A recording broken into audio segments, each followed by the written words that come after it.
Hello and welcome to My Xbox and Me, episode 94. I am one of your hosts, XoB Fixer, alongside my Spanish meatball, Joseph. How are you, sir?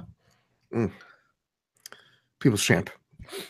Again, you just because you say something enough doesn't make it true. Again, I might have given in last week. I'm not giving in this week, all right? You had me because you was doing all stuff for charity last week. I was like, I'm down. He can have it this week. That this week, no way. You're not the people's champ. That's fine. I'm Rocky 4. That's what I always say. Like I said to you, to be the people's champ, people have to give you the title of the people's champ. I feel like when people email in, they go, Fixer and the people's champ. I understand that. And that would be correct if you didn't already give yourself the title.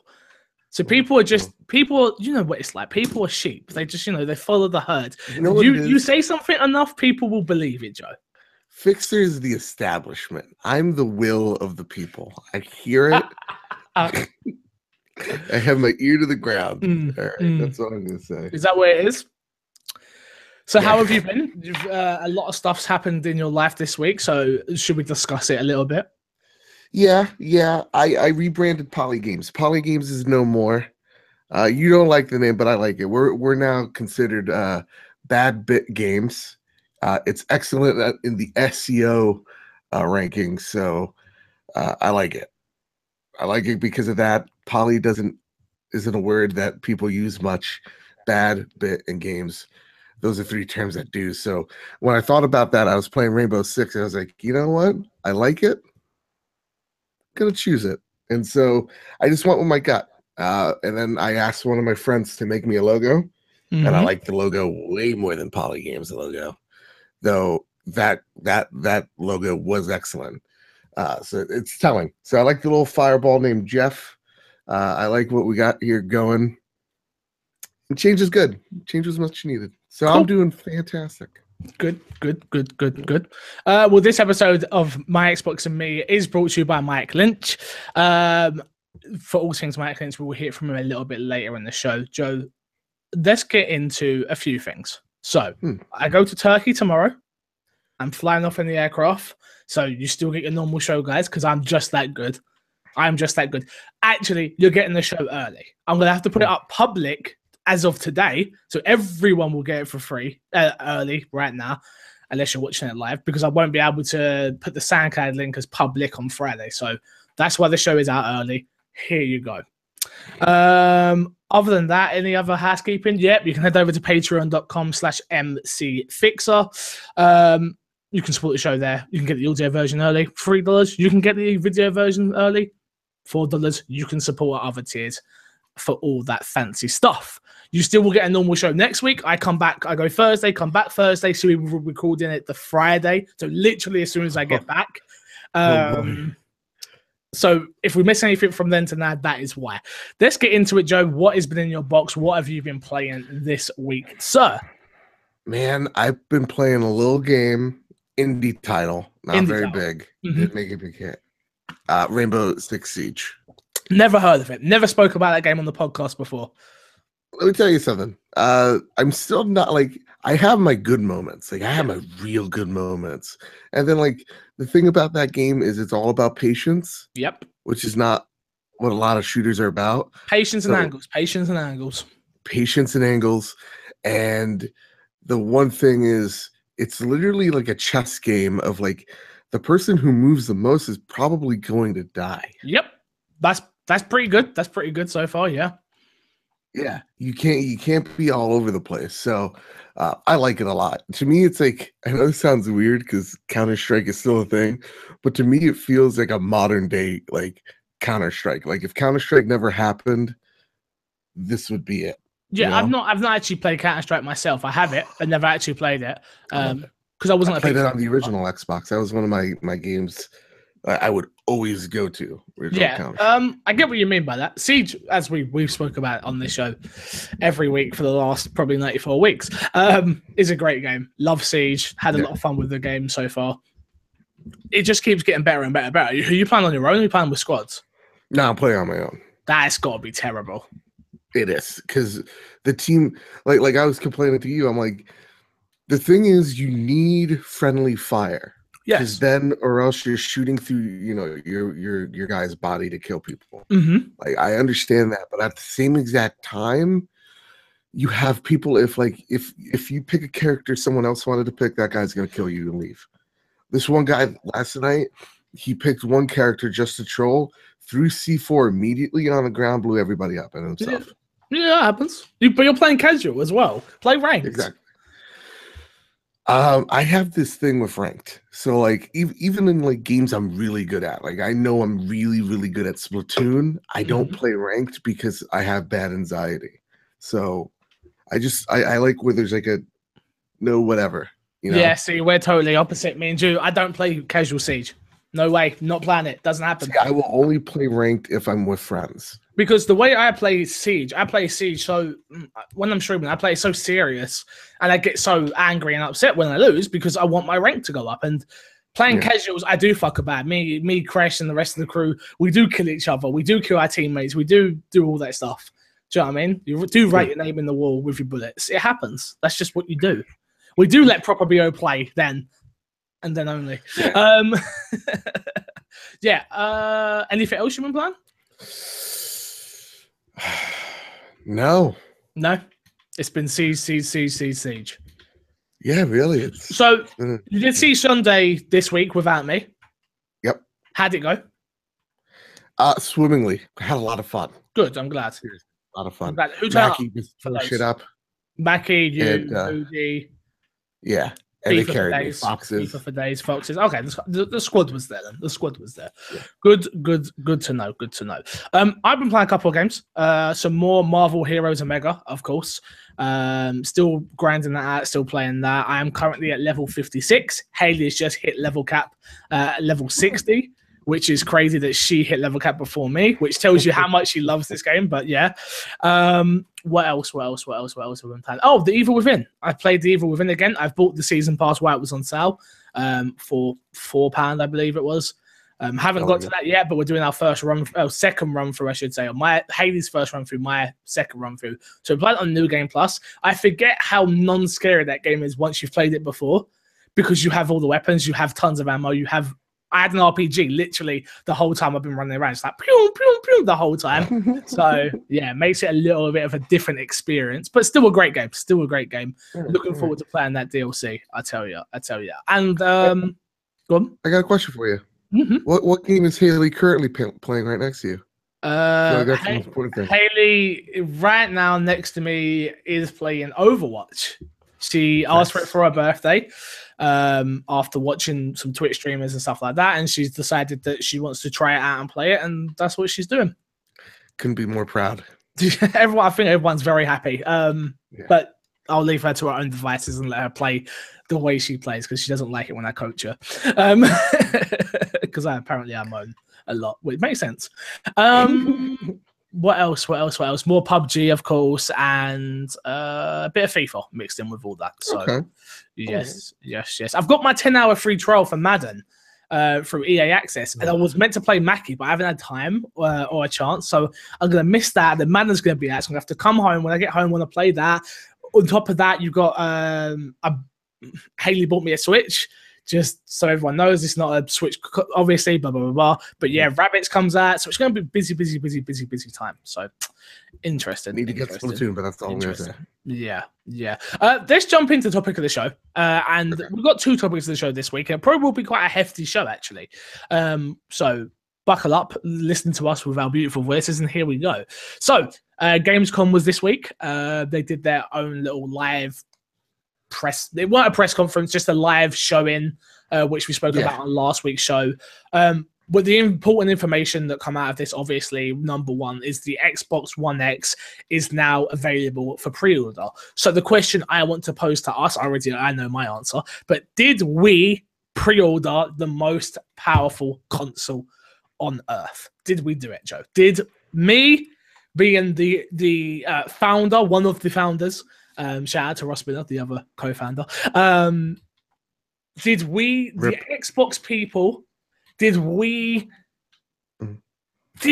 pre-order the most powerful console in the world? So I did not. Obviously, multiple reasons here. I will start with Just lost my job, as everybody knows. So funds are at an all-time low. Absolutely no cash lying about, I'll tell you that. And obviously, number two, I don't think they've done a great job of marketing this machine. And I don't think this machine is made for someone that has a PC. We've been through this before, but I feel like this is the perfect time to talk about why we did or did not pre-order the Xbox One. So starting off, did you pre-order? Nope. So interesting. And you are someone that does usually pre-order consoles. Yes, I'm usually, bam, here's my money, throw it down, take it. So and even before this press conference, I was going and playing with the idea. And, you know, to an extent, I'm not saying I'm not writing it off. I might secretly buy one for my brother, but because he has a 4K TV. Okay. And he's thinking about going to that, Xbox. Yeah. So, you know, I'm thinking about that. But for me personally, no. So, starting off, again, it's going to be a lot of us repeating ourselves, but we may have new listeners in and stuff like that. So I do want to go through it again of the reasons why we're not each of us. For me, I don't have a 4K TV, which I think that is the whole reason to have an Xbox One X. I don't think my Xbox One original, my OG Xbox One, is that underpowered that it doesn't show games at a high enough resolution for me. I don't notice the 60, between the 30, between the 45, between the... I don't notice the ultra textures compared to the medium textures. There are obviously little differences, don't get me wrong, but not enough for me to spend £450 on a brand new Xbox when I already have a working one sitting in front of me. Again, the 4K TV thing for me is the key component here, which is this is a 4K box, and we're going to talk about tons of stories about enhancements on current games and stuff that I would love to go back and play and look better and stuff like that. But I don't have a 4K TV, so this does absolutely nothing for me. It does... Okay, let me rephrase that, actually. It does little things for me, like faster load times and stuff like that, but not enough. Just not enough. And I just don't think they... Again, Gamescom, the way they showed it off, and I love the Scorpio edition. I love that. I think that's amazing. I love the box of it, the actual box. I wish they just had the controller, because I like the controller look. Okay. I actually don't like the look of the Scorpio console. Why is that, then? I don't know. I honestly don't know. When I look at it, I'm like, meh. It's just like kind of gray. I like the black, you know. Yeah, I get you. Yeah. So I do like the controller a lot. I'll say that. So yeah, the Scorpio edition does come with the stand as well, free of charge. They have come out and said you can buy the stand for the Xbox One X, I always call that Pro, Xbox One X individually, because I know a lot of people are in a bit of a hissy fit about that, but we're all good. You can get it separate. We are okay. But back to the pre-ordering. Yeah. Why did you not pre-order? Comes down to not that it's not a beautiful console, not that it's not a powerful console. You know, like if people are watching it, you see that I have a PlayStation 4 Pro, so you're like, why don't I have an Xbox One X? And it comes down to I wouldn't get the Pro. I got a PlayStation 4 Pro because I found a loophole in GameStop's return system. So I was like, if I could get a Pro for free, I could get a Pro for free. If that wasn't the case, I wouldn't have one. So for me, it's I don't have a 4K TV. You know, yeah, there's gonna be little improvements, but am I gonna justify little like frame rate or load times for $500? No. And I also just don't think for either you or me, it speaks to us because we do have high-end PCs. Yeah, 100%. Which, so like, again, very fortunate to be in that position that we have those. For me, again, let me just chime in a little bit here, Joe, which is we have high-end PCs, Xboxes everywhere, everything's Play Anywhere now. Even third-party companies are getting involved. They just come out today, which is part of the news, but I'll say it now, that Wolfenstein 2 is now a Play Anywhere title also. It's just like, okay, so if I want to play this at Ultra and whatever, I'll just play it on my PC and still get achievements and still play in the Xbox ecosystem. Sorry, just punched my mic. So it's like this doesn't seem like it's for us. Yeah, and I mean that that's fair. I think it speaks to people that don't have those things, and I mean I think the reason why also we have high-end PCs, because I know you and me primarily still game on console. Oh, 100%. Is strictly because this whole YouTube and podcast game that we're doing. Business, streaming, editing, for vlogging, just for business reasons, not for gaming reasons. Yeah, because I found even with like high-end PCs, again, I'm not a graphics whore. I like the same with you. I can't tell. I'm beginning to tell the difference between 30 and 60 FPS, but I don't think they're as big of a deal breaker as what people are saying. I can tell a bad frame rate, but I can never seem to tell a good frame rate. Yes. Yeah, it's it just doesn't speak to me. And I don't know if the marketing was off for it. Because I think only time will tell. Because I think like we did a poll, and I guess we might dive in more into Gamescom of, what did you guys think of the Gamescom event? Perfect segue. People were like, it's okay to, it was bad, it was mixed. Because we got like a couple, it was very bad, or let me get it up now. So yeah, let's talk about Gamescom quickly. This can be the second topic of the show. Why the hell not? Let me try and bring this up. So Joe put out on the My Xbox and Me Facebook group, which you should all join. He put, how did Microsoft Gamescom event go? Let us know what you think on this week's My Xbox and Me. Maybe we read comments or two, so leave your thoughts. Top number was okay. In second place was very bad, and under that was great. And let's read a couple of the comments here real quick. We've got one from Michael Cooney, which is my Uncle Fishy, and it says no earth-shattering news. And yeah, 100%. I totally agree with you there. There was no earth-shattering news. Did you expect there to be? I'll put this into perspective for people, which is I forgot Gamescom was this week, and Hades reminded me there was a show. So let's just, Hades not intertwined to the gaming industry like us. I knew Gamescom was upcoming. I knew there was going to be some sort of Microsoft show because we spoke about it on the show. We ended up doing a Twitch stream, which was our live reactions. And we pretty much just bullshitted over the top of it. It was fun to just talk to chat and get everyone else's opinions. But what was you going in expectations wise for this? Because I had literally zero. And I think that helps. Yeah, I had no expectations going into it. Honestly, same with you. Like, someone on Facebook actually was like, "Oh yeah, the Xbox conference is today," and I'm like, "Oh fuck, what time?" Like, usually I'm on it, and so like, same with you. And then like I was playing Rainbow Six, and I had it, with Moody, and I was having it on the side, and yeah, I had no expectations. I don't know why anyone thought that there would be any big exclusive thing here, because I just to me I didn't think it would happen, because if it didn't happen at E3, the place to premiere anything gaming related, it's not happening at Gamescom. Gamescom is, I forget what someone somewhere said it. Maybe it was kind of funny, but they're like, E3 is where you show it to the business people.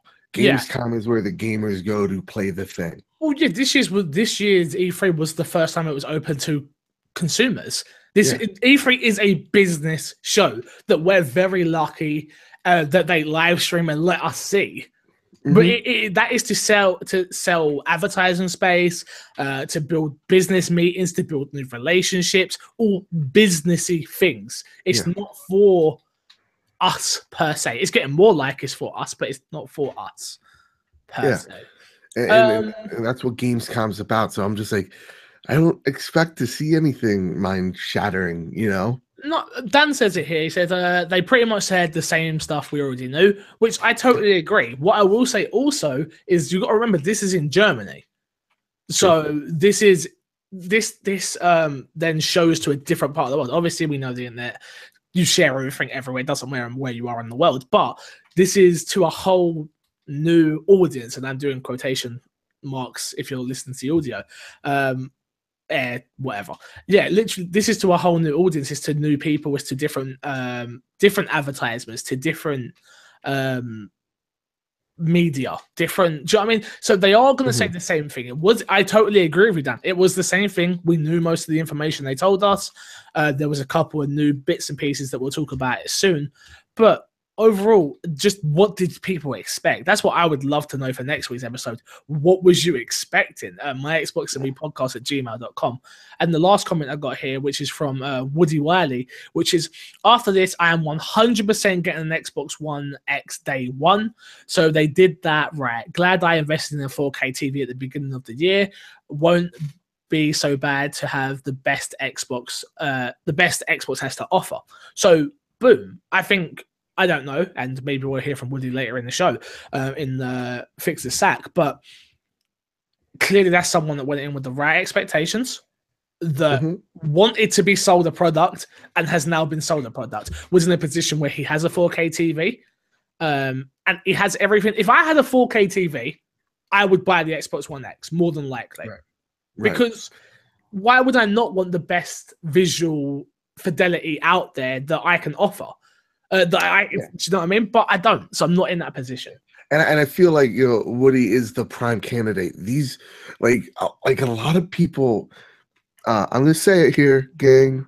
I feel like there's like a double standard in the gaming industry this generation when it comes to Xbox and PlayStation. Obviously.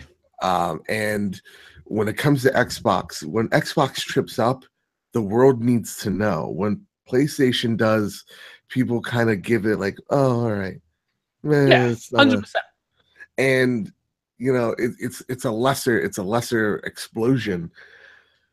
With the Xbox One X, people were expecting this thing to reinvigorate the Xbox ecosystem to such an extent that it's going to make it, close the gap between PlayStation, by tens of millions of units. And that's just not the case. People have to let go of the assumption that being in second place or that Xbox is losing, because they're not. They're making record sales. And Phil, we trust still 100%.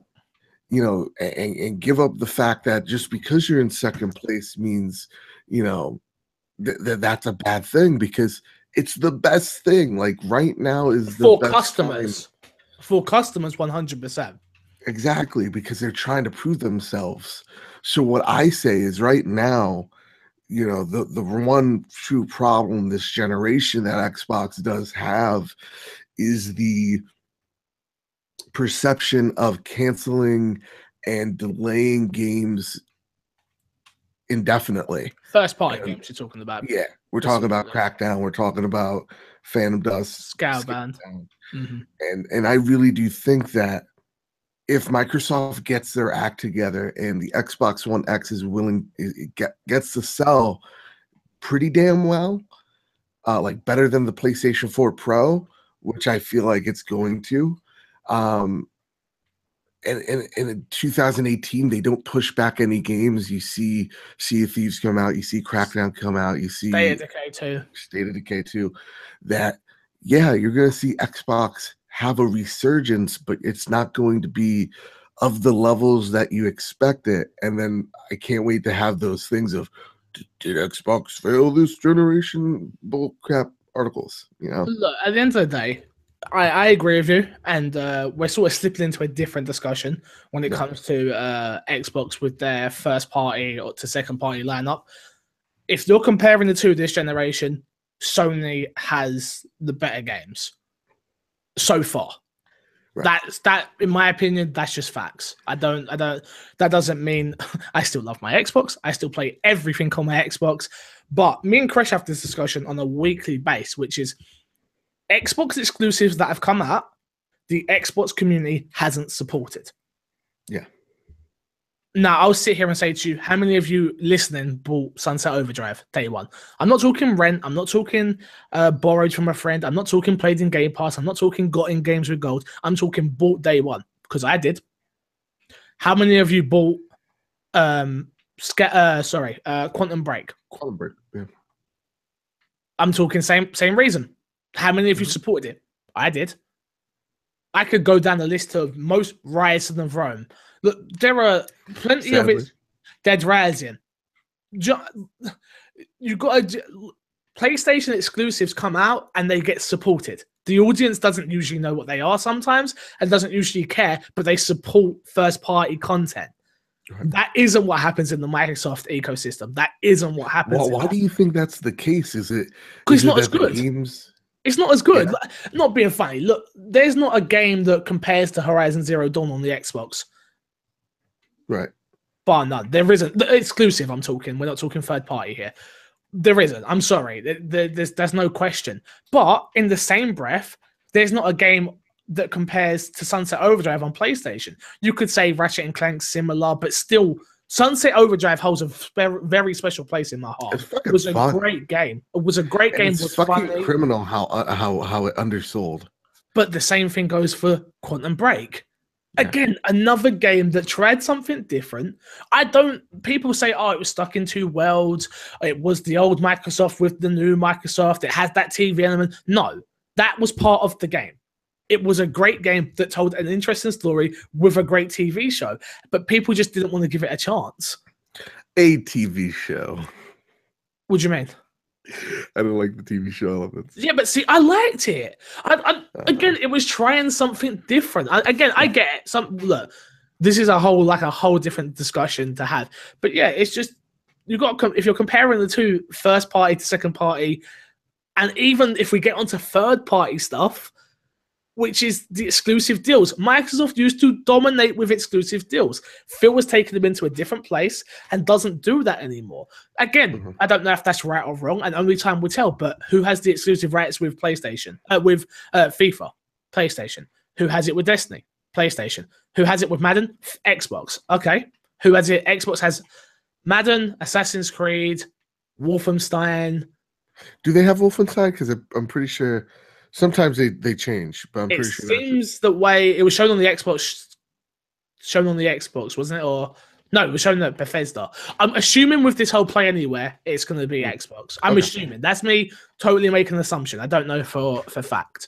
But yeah, it's just games have come out, they've not been supported. I don't know how much more we can talk about this. Like I want to say with the Xbox One X, it's going to move units. But they've already said that they expect to sell more One S's than they do One X's, which again, smart. It's an expensive product. Why do people this is high end? Yeah, this isn't cheap. You want the power or the assumed power of a high end PC with the convenience of a console. Like there was this one person who commented on one of my videos saying like, I don't know why people. He was wrong because he's like consoles are dying, this, that, and the other thing. But he's like, I don't know why people would go out and still support consoles when PCs are obviously so much more powerful. And I go, with consoles, it's the convenience, or at least the illusion of convenience, where I'm not my own technician. Like, that's the thing with the Xbox One X is you want, an $800, $900 up to maybe $1,000 PC, but you don't want to be your own technician when you can't figure out why there's no sound to your headset or why something doesn't look as best as it should. Yeah, no, you don't want that. And that's why this is premium. That's why this console matters. We've kind of got away from the question, which let's just come straight back around to it, which is, what did we think of Gamescom? Yeah. Did you like what they showed? Was you happy with it? To me, after everything's said and done, it doesn't matter if I liked it or not. I feel like the Xbox One X needed this. But that's the question I'm asking you. No, like, because Did you what I like think of it at Gamescom? Sure, because and I'll say that because a lot of people are like, it's a repeat of E3, it's a repeat of E3, but if this was a 7 or 10-minute video about the Xbox One X, it would have been a shit show.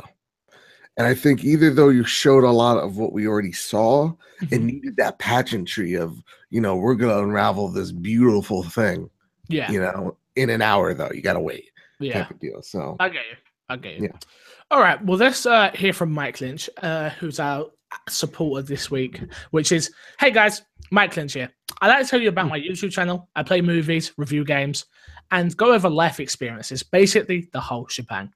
I am no longer on hiatus. I tell you why he's no longer on hiatus, because I did a stream with Mike Lynch the other day. Played some PlayerUnknown Battlegrounds. I'm going to give a shout out to my new son, Nick. We played together. It was a lot of fun. But he has a bunch of cool videos and archive that you guys should all go watch, which is youtube.com/Mike Lynch. He is not the ukulele player. Don't let them fool.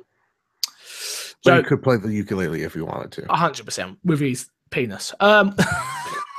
Oh, I don't know why I went there, I'll be honest. News. New Xbox One S.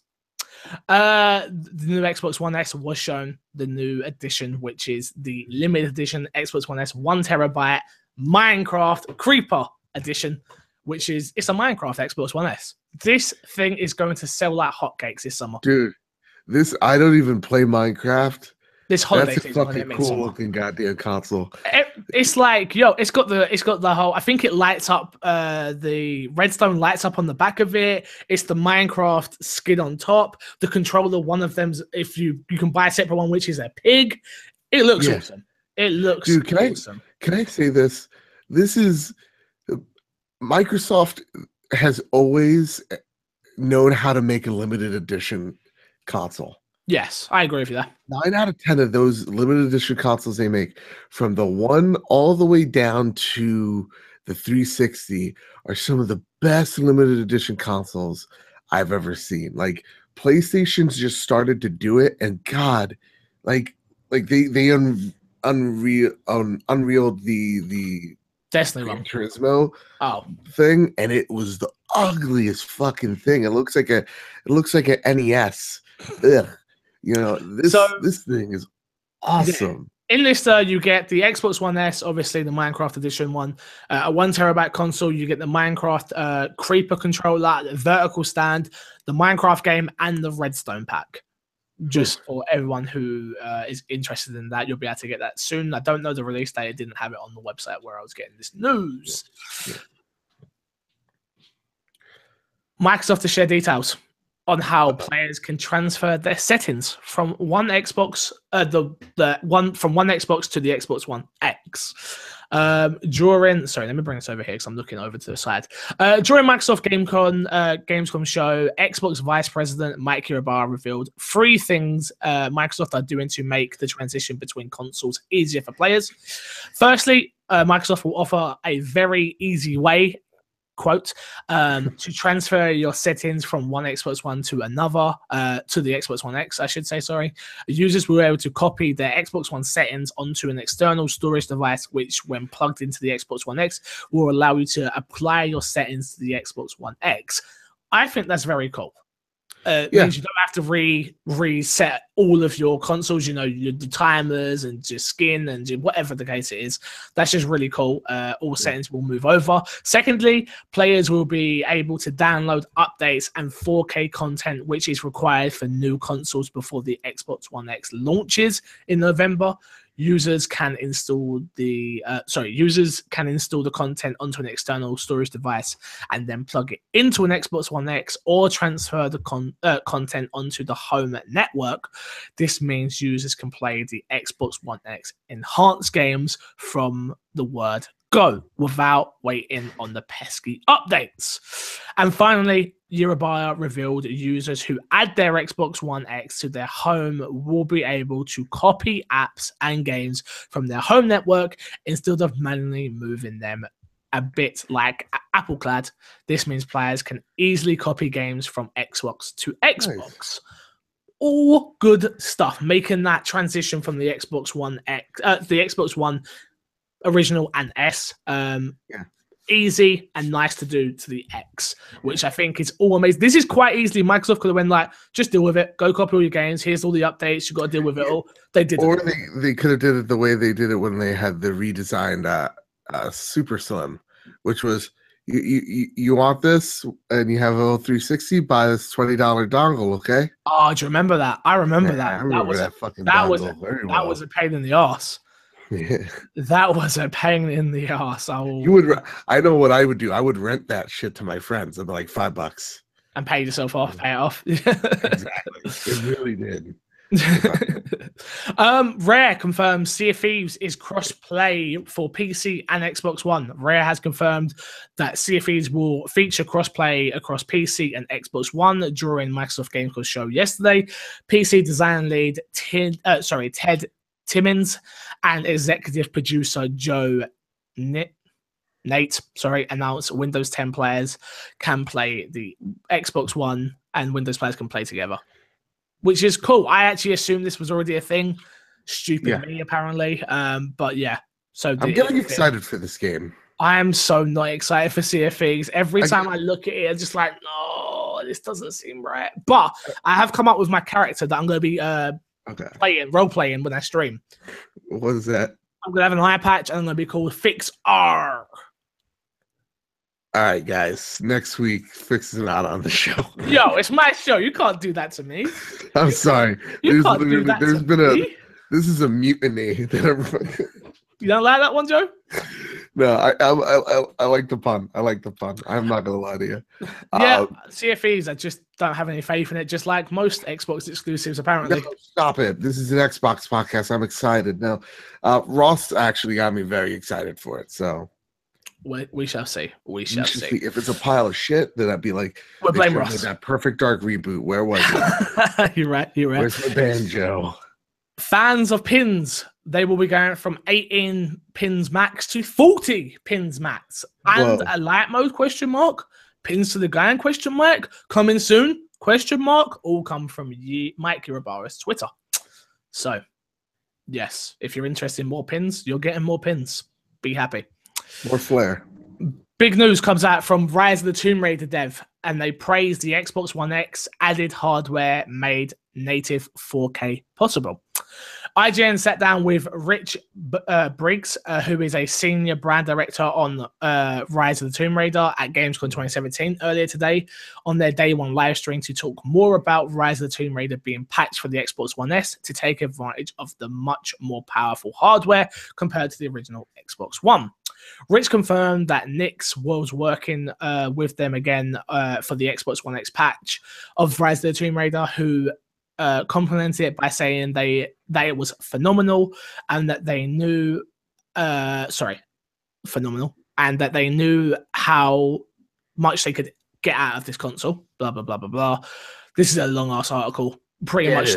The quotes from this, which was, I'll read the quotes quickly for you, everyone. We all happy? It was easy. Rich said it wasn't easy to bring it over, because nothing is easy in this world, as we all know, but more like a painless process, end quote. So there you go.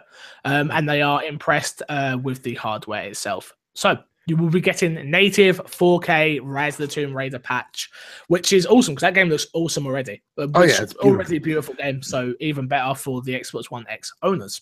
Yeah, the one problem I do have with all this like 4K talk is the beating over the head of Halo is going to be 4K, Gears is going to be 4K. You're going to play those games still, right? Like, I don't think 4K is going to bring back the Gears of War 4 multiplayer community.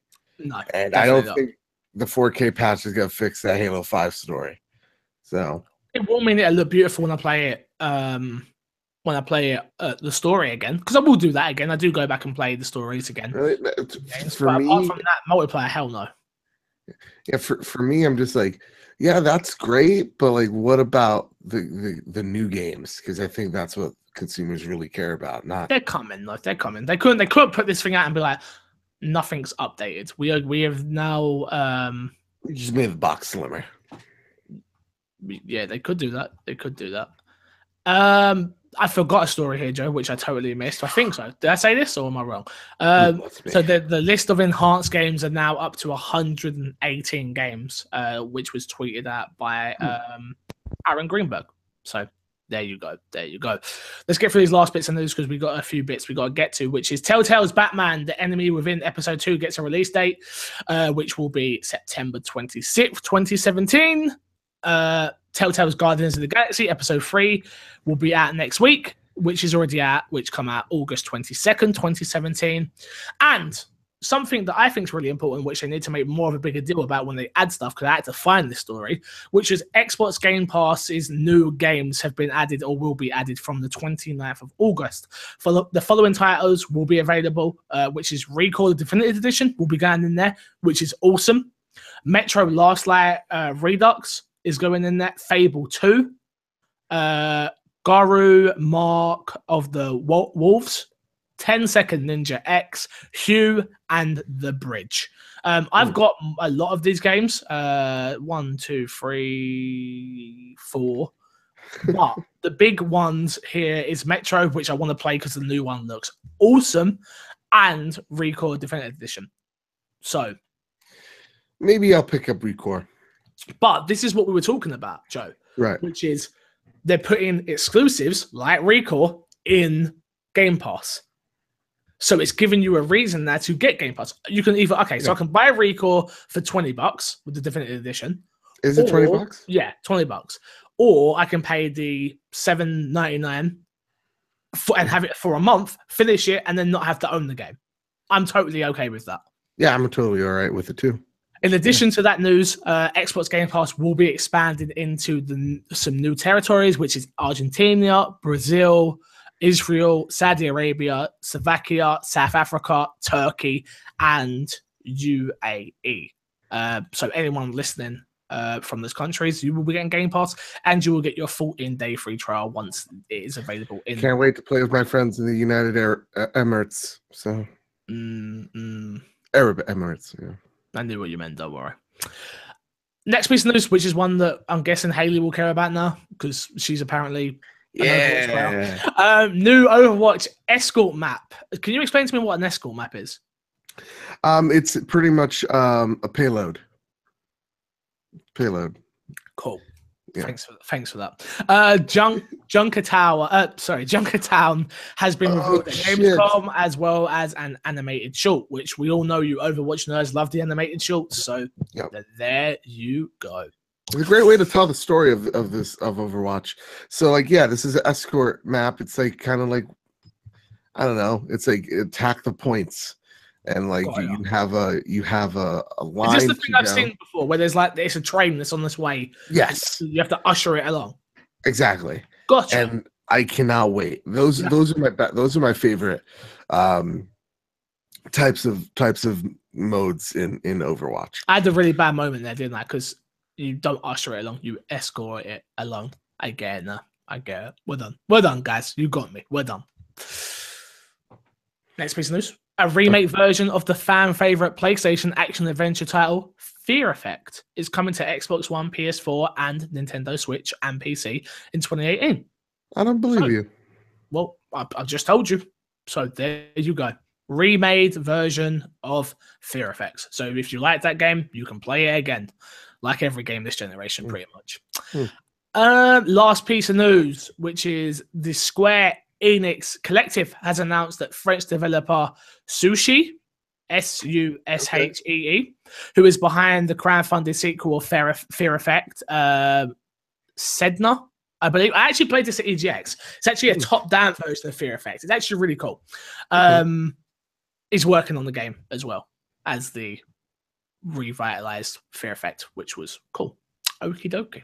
Good stuff. August lineup for Games with Gold. You have Slime Rancher still available. You have Red Faction Armageddon still available. If you missed out on Trials Fusion and Bayonetta, you're a chump. I'm a chump. I knew you was a chump. Joe? I really wanted Bayonetta too, and I just... You're the biggest chump. That's all that matters. What's going on with me, man? What's going on? I don't know. Too much rainbow, I think. Yeah. Let's get into Fix a Sack, and if you want to jump in my sack or be in my sack or play with my sack, you can head over to my Xbox and Me podcast at gmail.com. My Xbox and Me podcast at gmail.com. My sack is always ready for you. I really just don't like anything you just said there. Like none of it was good. Okay. Absolutely none of it. Interesting you say that. Well, will you crack me up? Leathery sack of yours. Let's do it. This one says, "Hey Fix, so I'm a wee bit behind on the podcast and have just heard about your job. Real sorry to hear that, as I know it's not this nice situation to be in, especially getting closer to the move. But I do believe this is just the beginning of something new, and sometimes a changing scenario and pace will sometimes work wonders for you. So watch this space. I will be keeping a close eye on what you achieve. Seems like you have an amazing community to fall back on, and I'm happy to be a part of it. Thinking of questions, and we'll fire some along to you." So this email comes from our friend Paul Stewart, and he sent us, Joe, 4 emails, all good emails. So we can spread these one out. So the first question that he sent through all this, which is perfect, but lastly it says, "Thinking of questions, blah blah blah blah. We'll chuck some at you when I've got some free time." Cool. Number 1. When you put so many hours into a game, when you build levels and gear, what are your thoughts on starting again when a new game comes out? Examples: Destiny, FIFA, Battlefield. So, thank you very much, number 1, Paul, for the email. Yep, I actually agree with you about the whole job scenario. A guy once said to me, a guy named XoB and Shaldo, who are independent music rappers who go out on the streets and sell their CDs, which I did for a little while once upon a time. But, well, that's another story for another podcast. Hey, Mix, FX, would you like my mixtape? No, I'm fine, thank you. But they said that to do something professional and full-time, you can't have anything to fall back onto, because then you only half-arse it, which I'm air quoting what they're saying. You know, I'm getting it a little bit wrong, but they made a good point. So thank you very much for all your support, and I appreciate that. But Joe, on to the question. How do you feel about games like this, where you build up your character's level, gear, whatever it is, coin, whatever it is, and then a new game comes out and poof, they're done? I had a game train me on this for several years. I was addicted to it. A little game called World of Warcraft. Every 2 years, there's an expansion, and all your gear means shit. All the hours, it means nothing. Hundreds of. And you're cool with it because there's a new story, there's new gear that looks even cooler, there's new abilities that you can unlock and all that jazz. So when Destiny 2 is like, we're getting rid of all your armor, we're getting rid of all, we're changing the classes up, giving you new abilities. Totally fine with that, because again, it just, that's what games are. They're, I wouldn't want something more the same, because at the end of the day, it would ruin the gameplay. You would be there was a part in WoW where they had to nerf how much damage you did, because we were getting into the millions. Yeah. So, I don't mind it one bit. So I feel like we got some different examples here. So FIFA, I'm assuming you're talking about Ultimate Team. So you build up the team, you work all year for it, you deck it out with all the best players, and then next year you do it all over again. And all that hard money you've put in and all that time you've put in, I think that's the game, though, isn't it? I feel like same thing with Destiny. People got a little bit upset with your character doesn't transfer over. Why would you want it to? Is that not the whole point? The grind of building up a character and then doing it all over again with another character and build it all over another character?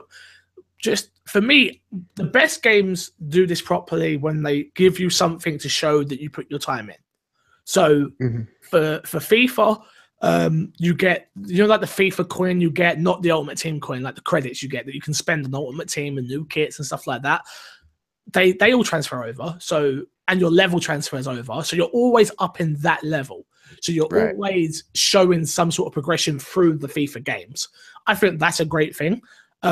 Destiny, I'm pretty sure they're giving you an emblem, if I'm not mistaken. Is that right? They could give me shit, like, and I would still be fine with it. But maybe they will. I think they're giving you. I'm not sure. I don't play Destiny. I don't know. But as long as you get rewarded for the time you put in and all the hard work you've put in, I'm fine with it. I don't think it's. Some people hate it. It's like, I just did all this. It's like, that's the game. The whole point of the game is leveling and getting gear and new cards and coins or whatever game it is. It's about getting to that journey and telling those stories when you get there and how you get there, not just getting there. Anything to add? I like it. Cool. Next email. Hey Fix. No, that's the same email. Hello, you sexy men. I hope you are all well, kicking butt and playing some Xbox. After watching Joseph's latest video about Microsoft uphill battle they have this holiday season, he brought an interesting point of view, and that is Microsoft marketing the hell out of PUBG when it drops later this year. The last few years have shown that having the marketing for the big AAA games for the holiday season is a must for any company. My question is, can PUBG take on the likes of FIFA, Destiny, Battlefield 2 that are heavily marketed for the PlayStation and make a dent at all? For me, probably not. As we all know, PUBG console exclusive is only for a time and will come to PS4 eventually. But what are your thoughts on this? Thank you, as always. Stay glorious. So, the question is, there's two parts to this question. So, yes. Will Microsoft market the shit out of PUBG? Yes. PUBG is the biggest game right now. I would say probably mindshare with gamers. This is what I'm talking about, is the biggest game at bar none above Minecraft right now with gamers, with the hardcore gamer. 8 million copies in 4 months is ridiculous. There was a quote, I was reading a quote from someone the other day, which I think it was actually Mike Irabara, who said, this is up there with the likes of Blizzard, not a Rockstar, which is not a GTA game. Like, any big company is happy with 8 million copies sold in 4 months. Yeah. And go on. Like Horizon Zero Dawn, we talked about it before. It's a first of its time, or first of it in the series. It's touted for saying that it's going to reach 8 million units in its lifespan. This is 8 million in 4 months. That is fucking bonkers. Yep. The only two games that are more popular than this right now is on Steam is Dota 2 and I think Counter-Strike or something. Both of them are Steam games, but like, that's nuts of how popular this game is. Yeah, it's crazy. It's crazy. For me, it's a case of, and the marketing, will they be able to take on FIFA, Battlefront 2? Yes. Yeah. Every YouTuber in the world is playing this. Every YouTuber in the world is playing this game. Every Twitch streamer is playing this game.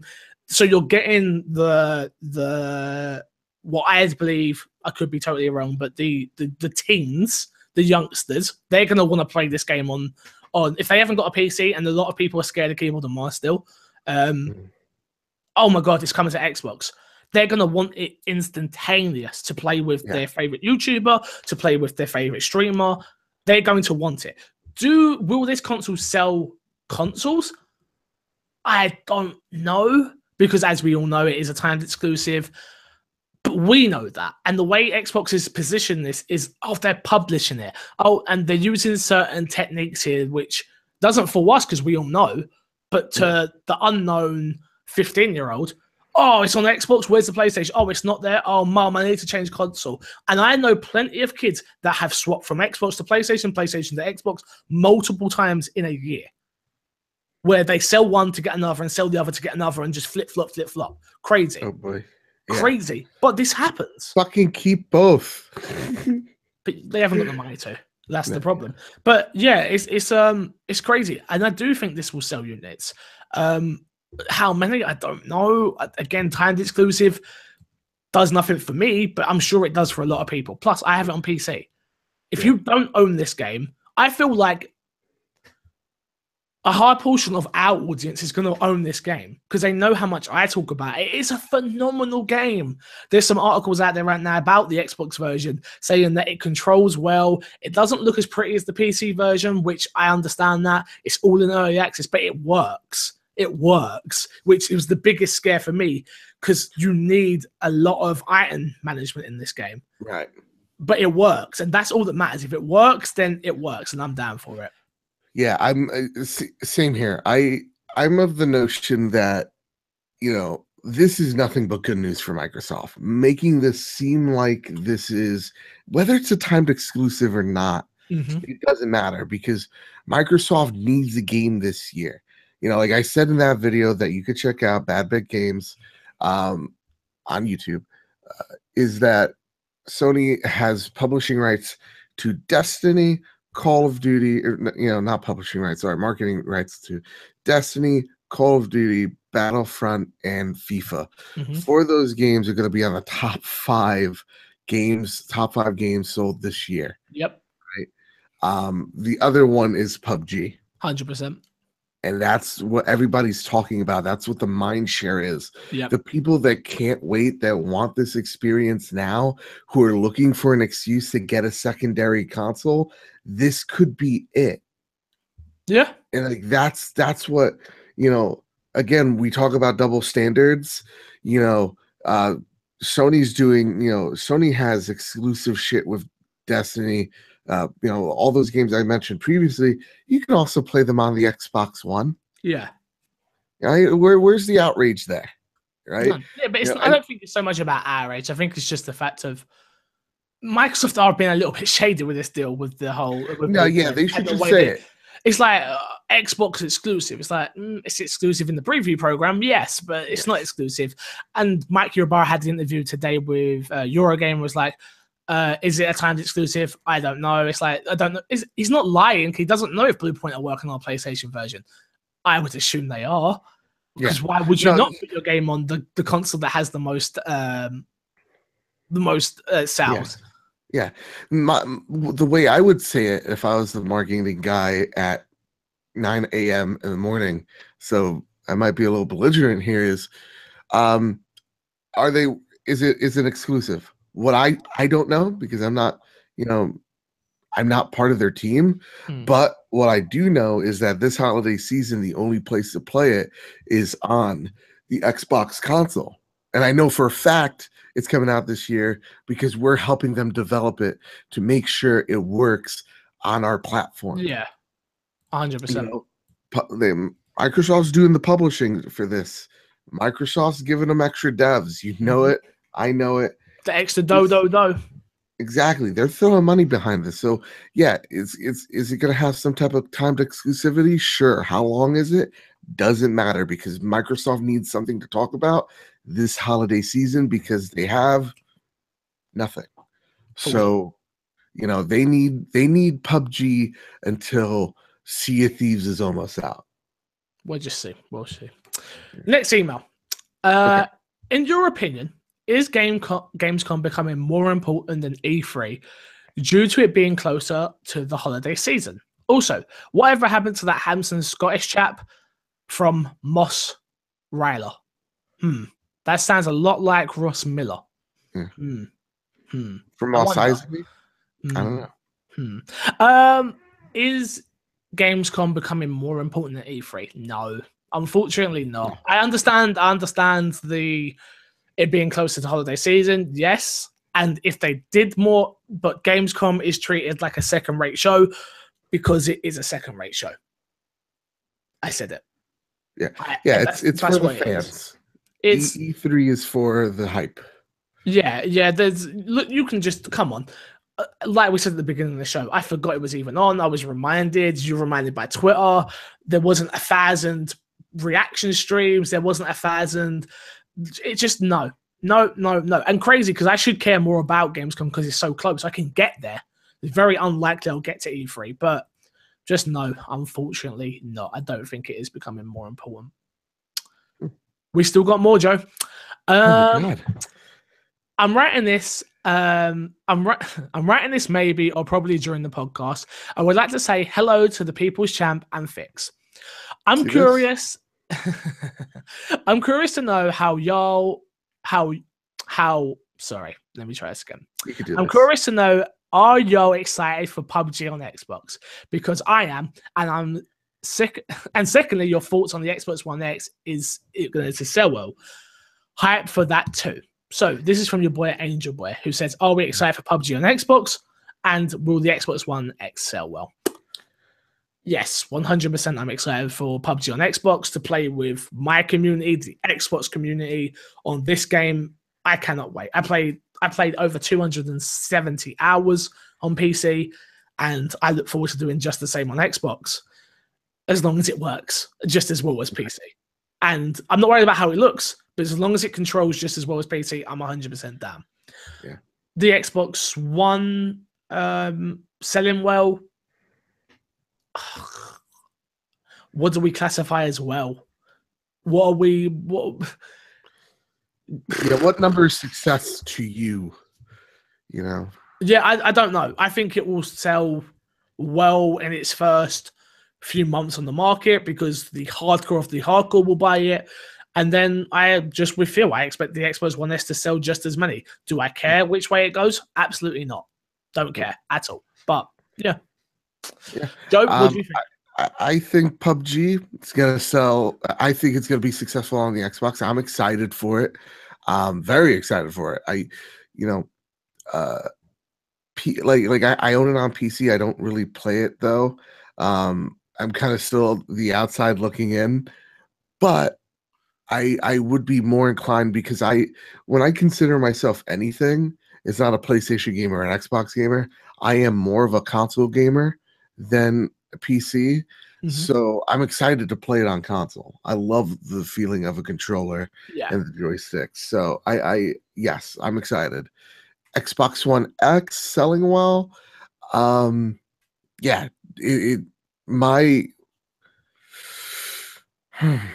My notion of success would be better than the PlayStation 4 Pro, and I think so because Xbox is really putting their force behind the X, whereas Sony was like, we got this thing, it's fatter, it's uglier, it could do stuff here, so that's what I feel about the Pro. So I think it's going to do well. Fair enough. One last email today, Joe. Thank you all so much for your emails. myxboxandmepodcast@gmail.com. Please just email in once this is over. Send a question, send a comment, send a concern, send some support, send some love. But this is our last email, and it says, hello, Fixer and the People's Meatball. That's right. I like it. Relatively new listener here, and I wanted to let you know I am enjoying your show every week. Please keep it up. Thank you very much. Appreciate that. Question.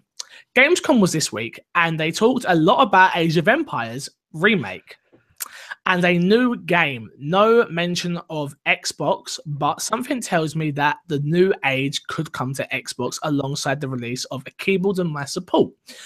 Do you think that's feasible, and why don't we have keyboard and mouse support yet? Would you use the feature if it had it? Thanks, Rorker Dude. Thank you very much, Rorker Dude, for the email. Thank you for the new listener. Be sure to keep emailing in, keep doing your things. This guy. Age of Empire. We finally got an email for Joe. Boo, boo, boo, boo, boo. Yeah, this guy, he gets it. I like it. Can I just? I need this fix. I need this. You do. I'm so fucking ready for Age of Empires. Cool. I'm actually right now making a script right now to make a video about Age of Empires because it is the most important game to me ever. Can you hear the excitement in his voice, guys? I hope you can. Yeah, I freaked out when I saw the HD remaster. You were there. Oh, PC show, yeah. And this game is amazing. I need this game to come to Xbox One. Again, I have no problem spending hundreds of hours on it on PC, but I would love this game on Xbox One. When, spoiler alert, Age of Empires 4 was announced 2 days ago as of this podcast. And I literally almost cried because I was like, it's here. It's here. I knew it. It's happening.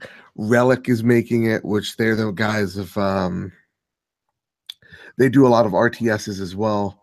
Why is it escaping me right now? Because it's 9 a.m.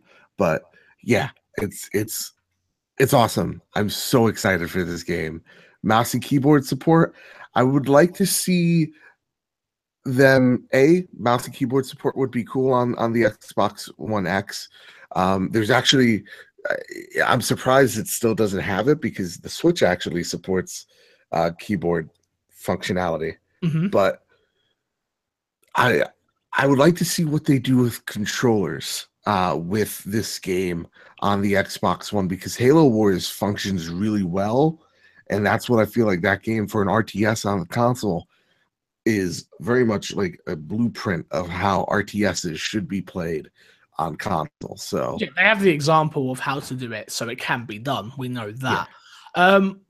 Why do we not have keyboard support on? I don't know. It's been a thing that we spoke about for literally years now for the Xbox One. They said it's happening. They will support it. It will come. It hasn't happened yet. I'm guessing there'd be a certain game they would do it with to launch that feature with. Why is Age of Empires not that? Why not? Why the hell not? It could be. It certainly could be. Would I use it? No. No. If I want to use a mouse and keyboard, I'll play it. I'll play it on PC. Especially with Play Anywhere, I'll play it on PC. It's just no. I like you said, I love the controller. I love my analog sticks. I love my bumpers. I love my buttons. I hate WASD and mass. I don't like it. I'm okay with it, but I don't like it. But yeah, that is that. Thank you all for your emails. myxboxandmepodcast@gmail.com. Again, just so you all know, we've recorded this on Wednesday, the 23rd of the 8th, 2017. So if we miss any news from now till the next episode, I apologize for that. I am going to Turkey tomorrow, so I am flying away. I hope to hear from you all. Please do email in. Joe, thank you very much, sir. Let's plug, and get ourselves out of here. You go first. So guys, I rebranded. No longer Poly Games. We are Bad Bit Games. If you guys could, please subscribe on YouTube. That's always great. But also, I remade a Twitter account because, again, Poly Games FTW to me was always way too long. Why didn't you just rename it? What's that? Why didn't you just rename the Twitter? Because I also I want the new handle to represent the name. You know what I mean? You can change the handle, can't you? No, you can't. What? Are you sure? Can't you? Haley Sand, she thinks she can, but you don't know. Who knows? All right, you might be right. You might be right. Might be right. Might be wrong. Either way, go to Twitter and at me, bro. It's Mr. Bad Bit on Twitter. Go there, follow me. It's gonna be a lot of fun. So okie dokie. Again, patreon.com/MC Fixer. It is literally what keeps on the light. I totally forgot that I had to quick one. I had to get a new internet contract. Obviously, my aunt's moved. The internet was getting cut off on the 31st, and I was like, can't let that happen. God, I didn't know how expensive internet was. Oh yeah. So now, no, that's another added cost of everything. But yeah, patreon.com/MC Fixer. You can get loads of goodies over there. Me and Joe will have some news for you as soon as I get back, hopefully, about some new stuff we're working on, which I'm very excited for. It is definitely going to impact this community. I'm excited for it. We're going to put a lot of hard work into it, so I hope you guys are ready for that. Spoilers, it's a movie. We're doing a movie. Buddy cop. The Spanish meatball and the Fixer. And until then, I will love you, leave you, and see you all later.